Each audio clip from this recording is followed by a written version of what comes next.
DNS has multiple record types because different purposes need different data structures. An email record and a web address record need different information, even if they're both about the same domain. Using the wrong record type is a common source of DNS confusion. Putting an IP address in a name field, creating a name at the root domain, or not understanding that TXT records are how you prove domain ownership, these mistakes each have specific effects. This chapter goes deep on the records you'll use most as a developer deploying web applications, records for pointing to servers, name records for aliasing, TXT records for verification, and AMEX records for email. We'll also cover the SRV record, for services like SIP and gaming, the SOA record, every domain has one, and the modern alias and a name records, which solve the name at root problem. Understanding each record type, not just its name but when to use it, when not to use it, and what its limitations are, takes DNS from a mysterious black box to a predictable, manageable system. The goal, by the end of this chapter, you'll be able to look at a DNS panel and understand every record, know why each exists, and confidently create or modify records for any web deployment scenario. The A record is the most fundamental DNS record. It maps a domain name to an IPv4 address. Every domain that has a website has an A record. The format, name IPv4 address. Example, myap.com 165.22.58.101. Key A record facts, multiple A records for the same domain, you can have several A records pointing to different IPs. DNS clients typically receive all of them and choose one, usually for round-robin load balancing. This is the simplest form of DNS-based load balancing. The @ symbol, in most DNS panels, @ as the name field means the root domain itself, myap.com. This is how you make the root domain point to an IP. Subdomain A records, to create api.myap.com, add an A record with name API in your IP. A record versus application, the A record just controls where DNS resolvers send traffic. It doesn't guarantee anything about what's running on that server. You can point a domain to an IP where nothing is listening, the DNS will resolve correctly, but the connection will fail. When to use A records, always, as the final resolution target.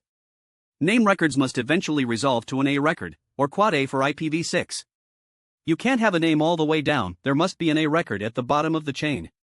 Common A record for a Node.js app behind Jinx, one A record for the root domain pointing to your server's IP, and one for www pointing to the same IP.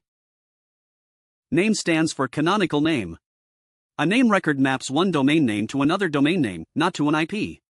The DNS resolver follows the name chain until it reaches an A record. Example, www.myap.com myap.com. When someone queries www.myap.com, the DNS resolver sees the name, then queries myap.com, and returns that A record's IP. When names are useful, aliasing www to the root, www.myap.com name myap.com. Now you only need to update one A record if your IP changes. Pointing subdomains to cloud services, docs.myap.com name myproject.github.io. GitHub Pages serves requests for docs.myap.com because GitHub checks the host header and matches it to your repo. CDN integration, static.myap.com name d1234.cloudfront.net. AWS CloudFront serves your assets from the CDN edge. The critical name limitation, you cannot use a name for the root domain, the apex or zone apex. The root domain must have A records directly. This is a DNS protocol rule, not a provider limitation. Why? The root domain needs to have SOA and NS records, and DNS prohibits other records at a name that has a name. The name would create ambiguity. The workaround, alias or a name records. Some DNS providers, Cloudflare, Route 53, support alias records that work like names at the root. Cloudflare calls it a name flattening. Under the hood, the provider resolves the name and returns the final IP as if it were an A record. TXT records store arbitrary text associated with a domain. They have no effect on web traffic routing, their purpose is to carry information for other services and protocols. Use case 1 in domain ownership verification. When you sign up for Google Search Console, AWS's, or other services, they ask you to add a TXT record to prove you control the domain. The format is usually a random string they give you, verify equals ABC123XYZ. Once you add it, they can query DNS and see it, confirming you control the DNS for that domain. Use case 2, Let's Encrypt DNS challenge. When getting SSL certificates via the DNS challenge method, Let's Encrypt tells you to add a TXT record at _acme-challenge.yourdomain.com with a specific value. Let's Encrypt then queries DNS to verify it's there before issuing the certificate. Use case 3, SPF, Sender Policy Framework tells mail servers which IP addresses are allowed to send email for your domain. Example, v equals SPF1 include sendgrid.net all. This prevents spam from using your domain as the sender. Use case 4, DKIM, domain keys identified mail stores the public key used to verify email signatures. Mail sent through your email provider is signed with a private key. The TXT record holds the corresponding public key for verification. Use case 5, mark, defines what to do with emails that fail SPF and DKIM checks. TXT records can coexist, unlike name records, which conflict with other records at the same name. Multiple TXT records can exist at the same name. This is important because you might have SPF, DKIM, and a domain verification TXT record all at the root simultaneously. MX records specify which mail servers handle email for your domain.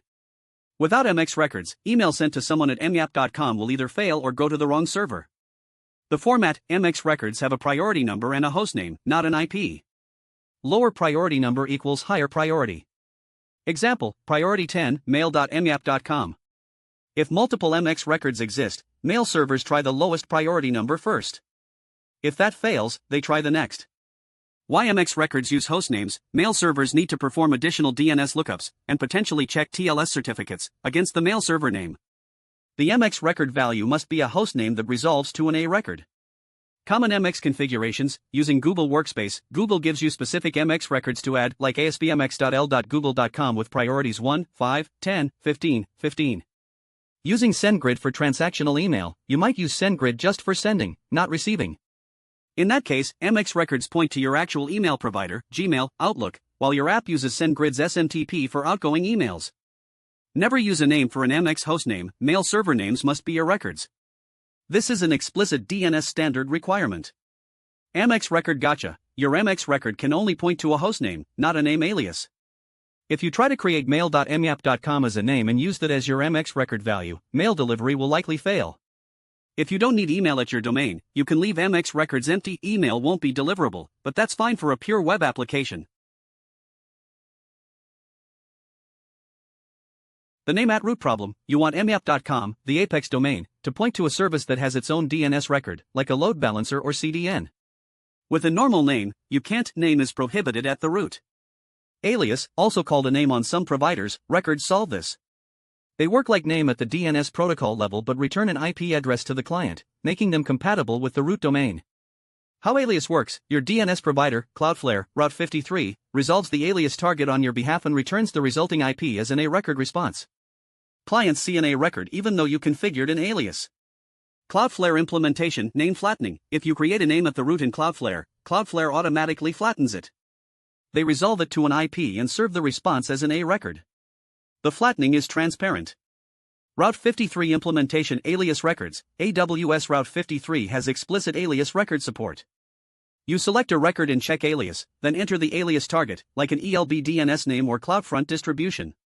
When to use alias/a name: when you want your root domain, not www, to point to a cloud service, like Heroku, Netlify, Versal, or a load balancer, that gives you a hostname instead of a fixed IP. These cloud services can have their IPs change over time, so you can't hardcode an IP in an A record. For simple server deployments with a fixed IP, just use a plain A record for the root domain. Alias is only needed when the target is a hostname, not a static IP. 2 record types you don't usually configure directly but should understand. SOA, Start of Authority. Every DNS zone has exactly one SOA record. It contains administrative information about the domain, the primary name server, the email address of the domain administrator, in a special format, and several timing parameters: serial number, refresh interval, retry interval, expiry, and minimum TTL. The serial number in the SOA record is important. It increments each time the zone is updated. Secondary name servers check this number to know if they need to sync a new copy of the zone. Your DNS provider manages the SOA record automatically. You'll see the SOA record when you run digmyapp.com SOA. It tells you the primary name server and administrative contact. NS name server records. These specify which name servers are authoritative for the domain. There are 2 sets of NS records and they can be confusing. The NS records at the registrar. These tell the global DNS system which name servers to ask when resolving your domain. You update these at your registrar when changing DNS providers, like switching to Cloudflare. The NS records in your zone file. Your DNS provider also has NS records in your zone. These should match the NS records at your registrar. If your NS records don't match, DNS queries may go to the wrong server. If you change name servers at the registrar but old NS records still appear in DIG, it could be a propagation delay or a misconfiguration. NS records use hostnames, ns1.cloudflare.com, not an IP, same as MX records. Common DNS configurations for real deployment scenarios. Pattern 1 Basic Web Application, myapp.com a record to your server IP. www.myapp.com a record to the same IP, or name to myapp.com. This is the minimum configuration for a web app. Pattern 2 Web App with Email, myapp.com a record. www.myapp.com a or name. MX Google Workspace or Microsoft 365 name servers. TXT SPF record for email authentication. Pattern 3 Multiple environments, myapp.com production server IP. Staging.myapp.com staging server IP. Dev.myapp.com development server IP, could be a private IP with VPN access. Pattern 4 Microservices behind one server, a pi.myapp.com same server IP as myapp.com. Jinx routes based on server_name. Admin.myapp.com same server IP. Jinx routes to admin backend. All DNS points to the same place, routing is handled by Jinx. Pattern 5 Versal/Netlify deployment, myapp.com alias or name to your project.versal.app. www.myapp.com name to CNAME.versal-dns.com. Pattern 6 Domain verification for SaaS services, TXT at root Google verification string. TXT at _acme challenge let's encrypt DNS challenge value. Name at _mark your mark policy. Dig is the definitive command for inspecting DNS records. Understanding its output is essential for debugging. Basic query, dig myapp.com. This queries for a records and shows the full DNS response. Query specific record types, dig myapp.com a IPv4 address records. Dig myapp.com name, canonical name records. Dig myapp.com TXT text records. Dig myapp.com MX mail exchange records. Dig myapp.com NS name server records. Dig myapp.com any all record types, not always supported. The dig output sections, question section, what you asked for. Answer section, the DNS response. This is the record you care about. If empty, no record of that type exists for this domain. Authority section, which name servers are authoritative for this domain. Additional section, supplementary records, like records for the name servers mentioned in authority. The TTL column, in the answer section, you see a number between the type and the value. That's the TTL remaining on the cached record, how many more seconds before this record can expire from the resolver's cache.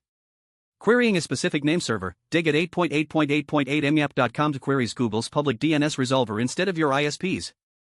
Useful for seeing if a record has propagated to major resolvers. Tracing the full resolution chain, dig plus trace myapp.com shows every step from root server to authoritative answer. Useful for diagnosing DNS delegation issues.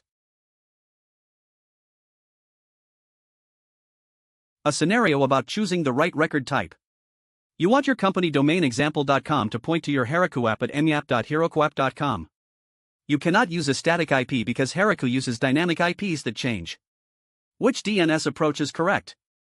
Option A, create an A record for example.com with one of Heroku's current IP addresses. This is wrong. Heroku's IPs change.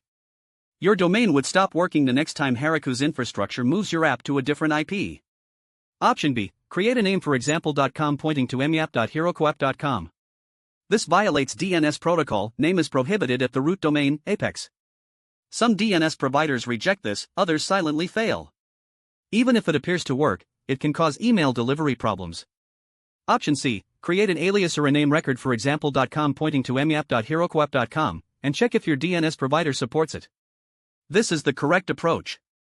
Alias/a name records work at the root domain and resolve the hostname dynamically. Cloudflare implements this as name flattening. Route 53 has explicit alias record support. Option D, create an A record for www.example.com and redirect example.com to www. This works as a workaround but forces users who visit example.com to be redirected to www. Not ideal, but technically functional if your DNS provider doesn't support alias records. The best answer is C, use alias/a name for apex domain pointing to cloud service hostnames. If your DNS provider doesn't support alias, option D, redirect apex to www, use name for www, is the standard workaround.